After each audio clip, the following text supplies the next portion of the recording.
समय देश में चुनाव का माहौल है, सबसे बड़ा चुनाव इस समय जगह जगह आपको देख रहे होंगे कि रैलियां हो रही हैं।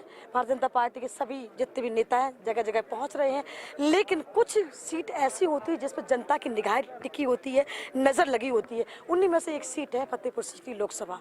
चूँकि यहाँ पर जो प्रत्याशी भाजपा के राजकुमार चाहर हैं, वो किसान मोर्चे के राष्ट्रीय अध्यक्ष हैं और यही वजह है कि लोग देखना चाहते हैं कि आखिरकार चाहर साहब अपने चुनाव कैसे लड़ते हैं, जनता के बीच में कैसे जाते हैं, दुनिया के किसानों के साथ बैठते समस्या सुनते, लेकिन क्षेत्र के किसानों का भला कैसे करते हैं।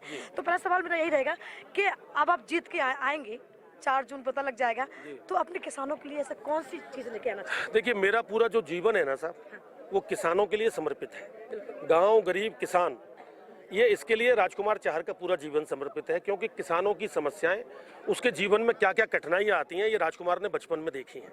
राजकुमार छोटे से किसान परिवार से आता है। 2-2.5 बीघे जमीन मेरे हिस्से में आती है। कभी लोग मेरी मजाक भी उड़ाया करते थे कि 2 बीघा खेत का जोता जो है क्या चुनाव लड़ेगा। उस दिन आप भावुक भी हो गए। हाँ, लेकिन गरीब की मजाक किसी को नहीं उड़ानी चाहिए। मोदी जी के भी मजाक बहुत लोगों ने उड़ाई, गरीब परिवार से आते हैं। तो मैं जानता हूँ गरीबी क्या है, मैं जानता हूँ किसान की समस्या क्या है, मजदूर की समस्या क्या है। तो मेरा पूरा जीवन किसानों के लिए समर्पित है। आने वाले समय में देखिए, अभी तक भी हमने आलू का अंतर्राष्ट्रीय अनुसंधान केंद्र हम लेके आए हैं। मेरे क्षेत्र का किसान आलू उगाएगा, खाने के लिए नहीं, बीज पैदा करेगा, दुनिया में भेजेगा। पूरे देश के लोग मेरे यहाँ से हर गांव में खेत से बीज लेने के लिए आलू का आएंगे। तो आलू का अंतर्राष्ट्रीय अनुसंधान केंद्र सिंगना में स्वीकृत हो गया है। 128 करोड़ की लागत से वो बनके तैयार जल्दी हो जाएगा। पेयजल की समस्या का भी स्थायी समाधान मोदी जी ने कर दिया है। हमने निवेदन किया था कि साहब हमें गंगाजल दे दीजिए, ज़मीन का पानी नीचे चला गया है। तो गंगाजल की योजना 4000 करोड़ की मोदी जी ने दी है। 2024 के अंत तक हर घर में नल, और हर घर में नल से मिलेगा गंगाजल। तो मेरी माताएं बहनें भी खुश होंगी, मेरे बुजुर्ग भी खुश होंगे, नौजवान साथी भी खुश होंगे। और आज जो बोतल का पानी पी रहे हैं गांव के लोग, वो खर्चा भी बचेगा। जब गंगाजल घर में आएगा तो इससे अच्छा तो कुछ हो ही नहीं सकता। 1000 से अधिक की जीत दी थी, इस बार 5 लाख से ज़्यादा की जीत मोदी जी को मिलेगी और राजकुमार पुनः एक सेवक बन के जाएगा। और आने वाले समय में जनता के मान और जनता का सम्मान और जनता का प्यार भी साथ लेगा और क्षेत्र की जो समस्याएं रह गई हैं उनका समाधान भी राजकुमार वादा करो मेरे इस चैनल से कि अगर जीत के आएंगे तो आपको इस क्षेत्र में हर बार आना पड़ेगा और इस जनता की समस्या को सुनना पड़ेगा। देखिए, बिल्कुल निश्चित रूप से मैं सार्वजनिक रूप से इसे कहता हूँ, ये मेरी जिम्मेदारी भी है। पिछली बार मैं जीतने के बाद मेरे दिमाग में ये था कि मैं पहले बड़े से बड़े काम कराऊं, फिर जनता के बीच में जाऊं।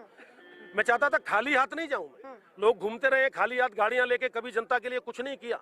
तो मेरे मन में ये था, अब मुझे जनता ने जो शिकायत की है, उनकी जायज़ है शिकायत, तो मैं उनका बेटा, जनता का बेटा राजकुमार एक बार नहीं बारंबार लोगों के बीच में रहेगा, नई व्यवस्था बनाएगा।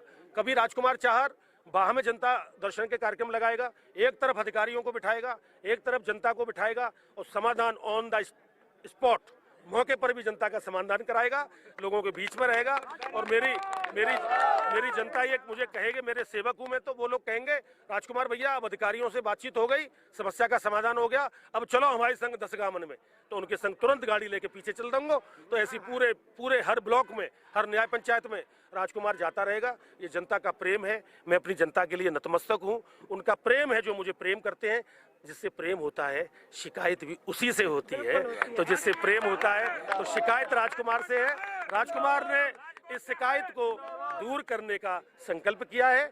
अब कि भैया कम आया हूँ, माफ कर दो भैया सब जने मिलके, अब के ज्यादा आ जाऊंगा, इतनी सी तो बात है। जैसा कि आप लोग सुन रहे थे, मेरे साथ मौजूद थे भाजपा प्रत्याशी सिटिंग सांसद राजकुमार चाहर, जिन्होंने आज सभी के बीच में पहुंचकर अपनी जनता को प्रॉमिस किया, वादा किया है कि अगर सांसद बनकर हम आते हैं, जीत हासिल कर हम आते हैं, तो इस जनता के बीच बार बार पहुँचूंगा, जनता के बीच पहुँच के उनकी समाधान भी करूँगा।